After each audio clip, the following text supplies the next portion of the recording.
إله إلا الله وأشهد أن محمدا عبده ورسوله أما بعد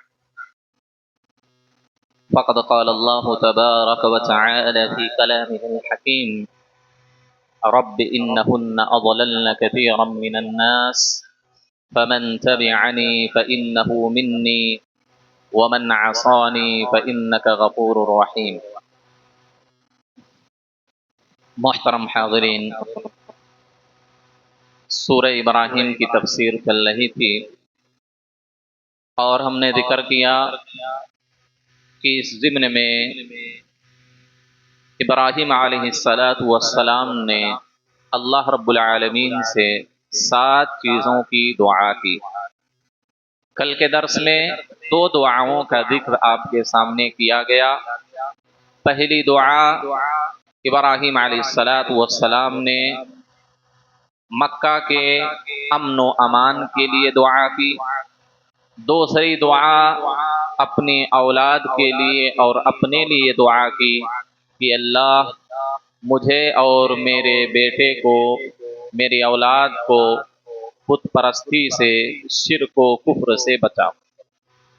اس کے بعد ابراہیم علیہ السلام نے ایک وجہ بیان کی کہ رب انہن اضللن کثیرا من الناس، اے میرے رب ان بتوں نے بہت سارے لوگوں کو گمراہ کیا، یعنی ان بتوں کی وجہ سے بہت سارے لوگ گمراہ ہو گئے، شرک و کفر میں پڑ گئے۔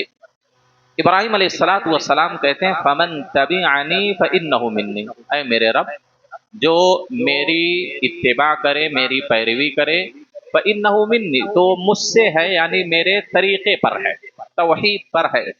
ومن عصانی اور جو میری نافرمانی کرے، فانک غفور الرحیم تو بہت بخشنے والا، رحم کرنے والا۔ اس آیت سے ایک نقطہ یہ معلوم ہوتا ہے کہ انبیاء کو اپنی امت کی بڑی فکر ہوا کرتی، ہر نبی کو اپنی امت کی بہت فکر ہوتی تھی۔ دیکھیے ابراہیم علیہ السلام کو کیا نہیں جھیلنا پڑا، کتنی تکلیفیں برداشت کی، کتنے ظلم سہے، گھر والے بھی، رشتہ دار بھی، خاندان والے بھی ستا رہے ہیں، قوم والے بھی ستا رہے ہیں، ظلم کر رہے ہیں، گھر بار، ماں باپ سب چھوڑا، لیکن پھر بھی یہ نہیں کہ بد دعا کر رہے ہیں۔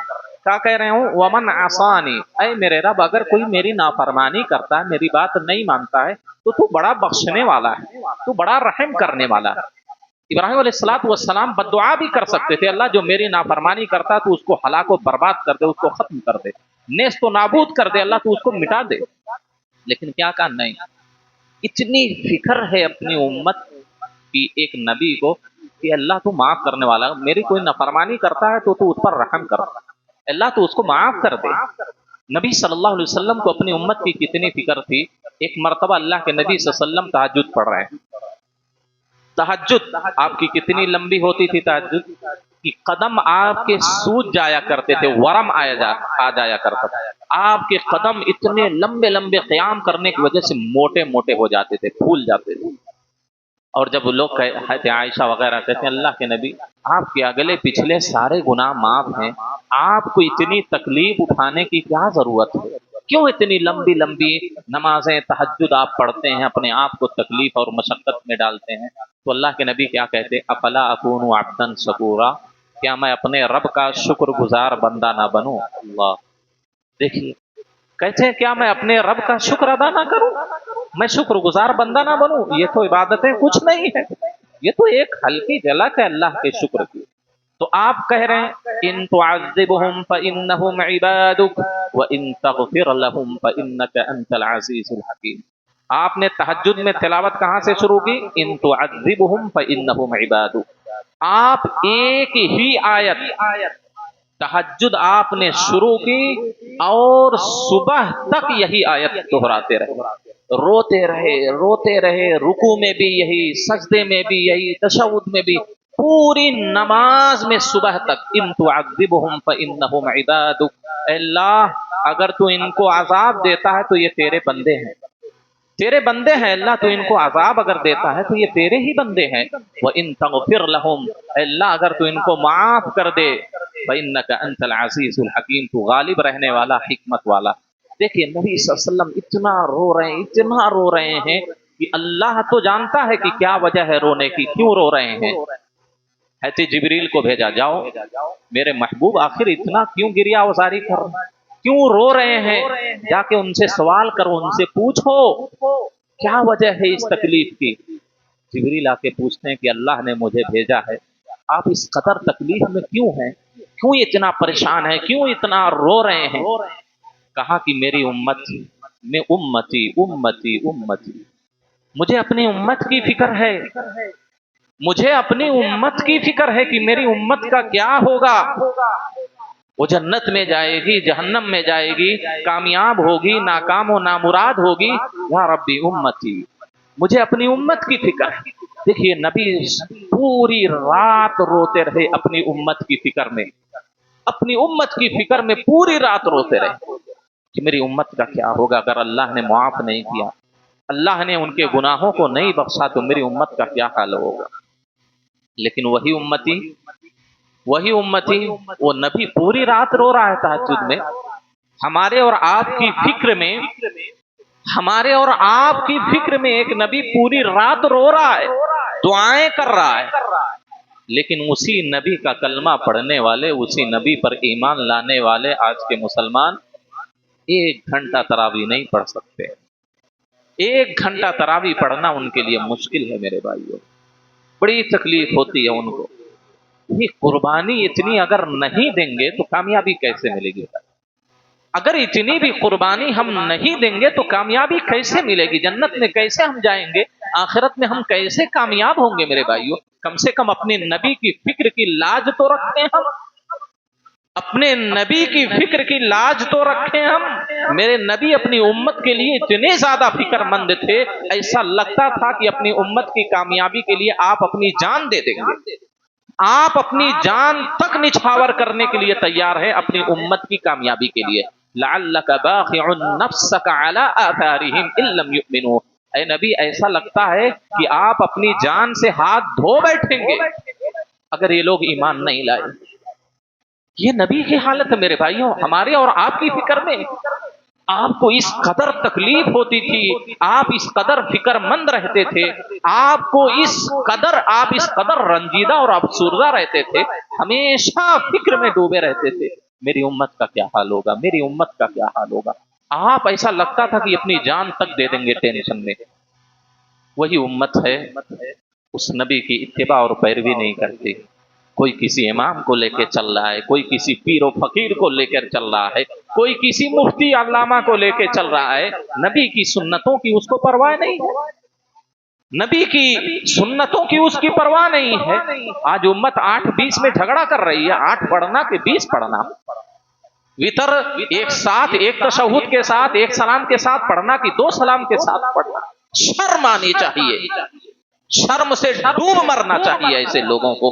نبی کی سنت ایک طرف ہے اور ایک طرف آپ اپنے پیر امام کے قول کی وجہ سے نبی کی سنت کو چھوڑنے کے لیے ہیلے بہانے بناتے ہیں، گالی گلوچ کرتے ہیں۔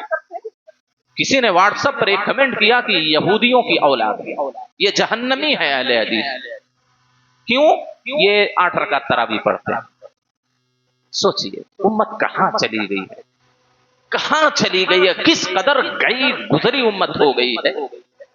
اس نبی کو ماننے والے، اس نبی پر ایمان لانے والے، اس نبی کی رسالت کا اقرار کرنے والے ایک امتی کو ایک انسان جہنمی کہہ رہا ہے، صرف اس وجہ سے کیونکہ وہ نبی کی سنت پر عمل کر رہا ہے۔ نبی نے 8 پڑھی ہے، اس وجہ سے وہ بندہ 8 پڑھ رہا ہے، اس وجہ سے اسے وہ جہنمی کہیں گے آپ، یہودی کی اولاد کہیں گے اسے آپ۔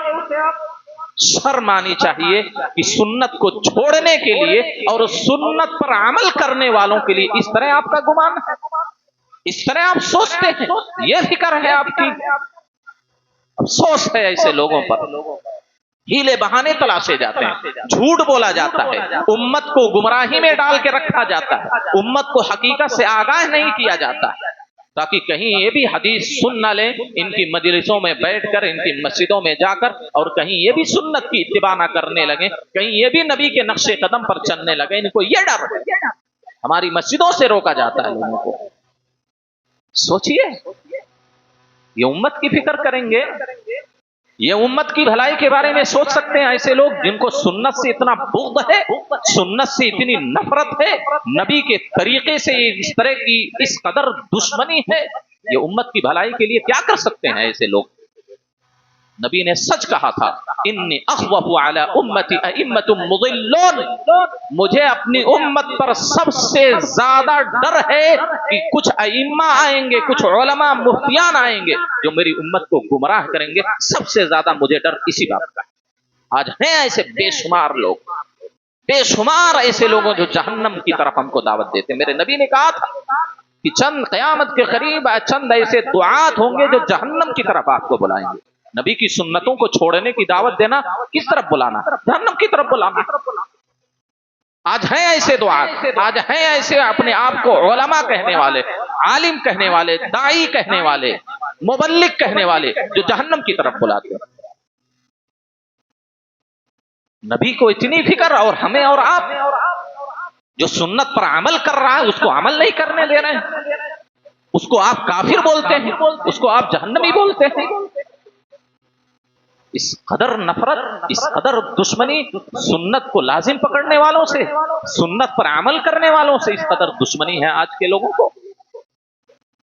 میرے بھائیو، تو میں یہ کہہ رہا تھا کہ اپنی امت کی بڑی فکر کرتے تھے انبیاء، بڑی فکر، اور وہی فکر سچے علماء، سچے خادم کے اندر ہوتی، وہی فکر دین کے خادموں کی، دین کی تبلیغ کرنے والوں کی، کتاب و سنت کو عام کرنے والے کی، جو سچے علماء ہوتے ہیں، مخلص علماء ہوتے ہیں، سچے داعی اللہ جو ہوتے ہیں، وہی ٹینشن، وہی غم، وہی فکر ان علماء کے دلوں میں بھی ہوتی۔ کیسے یہ امت ہدایت پر آئے گی؟ کیسے یہ امت بدعت چھوڑے گی، شرک سے توبہ کرے گی، کفر سے باز آئے گی، سنت کی اتباع کرے گی؟ میرے بھائیوں، کتنی ایسی مثالیں ہیں علماء کے متعلق، قوم کی فکر میں ڈوبے ڈوبے آخرکار دنیا سے چلے گئے۔ سارے جہاں کا درد ہمارے جگر میں ہے، سارے جہاں کا درد ہمارے جگر میں ہے۔ یعنی علماء پوری دنیا کا درد دھو کر لے کے پھرتے ہیں۔ میرے بھائی، علماء کی بھی قدر کریں، یہ انبیاء کے یہی وارث ہیں، انبیاء کے جو وارث ہیں، انبیاء کا جو مشن تھا اس کو آگے لے جانے والے یہی علماء ہیں۔ علماء کو حقیر نہ سمجھے میرے بھائی، علماء کو حقیر نہ سمجھے، علماء کو کمتر نہ سمجھے، علماء کو چھوٹا نہ سمجھے۔ یہ تمہارے نبی کے وارث ہیں، تمہارے نبی کے مشن کو آگے بڑھانے والے ہیں۔ تمہارے نبی جو طریقہ لے کر آئے تھے اللہ کی طرف سے، جہاں جو نبی کی کوششیں تھیں، جو نبی کی خواہشیں تھیں، جو نبی کی تمنائیں تھیں، اسی تمنا، اسی خواہش کو آگے لے جانے والے علماء ہیں۔ دنیا والے کسی نگاہ سے بھی ان کو دیکھ لیں، لیکن اللہ کی نگاہ میں تو بہت بلند ہے، اللہ کی نگاہ میں وہ بہت بلند ہے، ان کا مقام بہت اونچا ہے۔ میرے بھائیوں، تو علماء جو انبیاء کے وارثین ہیں ان کی قدر کریں، ان کی عزت کریں، ان کا احترام کریں، ان کو قدر کی نگاہ سے دیکھیں، ان کا ساتھ دیں، اچھے کاموں میں، بھلائی کے کاموں میں، دین کے کاموں میں، دین کی نشر و اشاعت میں ہمیشہ ان کے قدم سے قدم ملا کر آپ چلیں۔ کوئی مال کے ذریعہ مدد کرے، کوئی طاقت و قوت کے ذریعہ مدد کرے، الغرض جس طرح بھی آپ علماء کی، جو صحیح اور سچے علماء ہیں، جو صحیح معنوں میں دین کی تبلیغ کرتے ہیں، جس ناحیے سے آپ ان کا ساتھ دے سکتے ہیں، ان کی مدد کر سکتے ہیں، آپ کے اوپر واجب اور ضروری ہے کہ آپ ان کی مدد کریں۔ تو ابراہیم علیہ السلام میرے بھائیوں، دوسری دعا ہو گئی۔ تیسری دعا ابراہیم علیہ السلام نے کیا کی؟ جب کیا ہے، جان مال کے اندر جو فساد آتا ہے، کہاں سے آتا ہے؟ انسانوں کی طرف سے آتا ہے۔ انسان قتل و غارت گری کرتا ہے، لڑائی جھگڑا، ظلم، جبر، گالی گلوچ، یہ سارے جو معاشرے کے امن کو، معاشرے کے امان کو جو بگاڑنے والے ہیں، فساد مچانے والے کون ہوتے ہیں؟ انسان۔ انسانوں کے فساد سے بچنے کی دعا کی۔ اس کے بعد ایمان کے اندر فساد پیدا کرنے والا، ایمان کو بگاڑنے والا کون؟ شیطان۔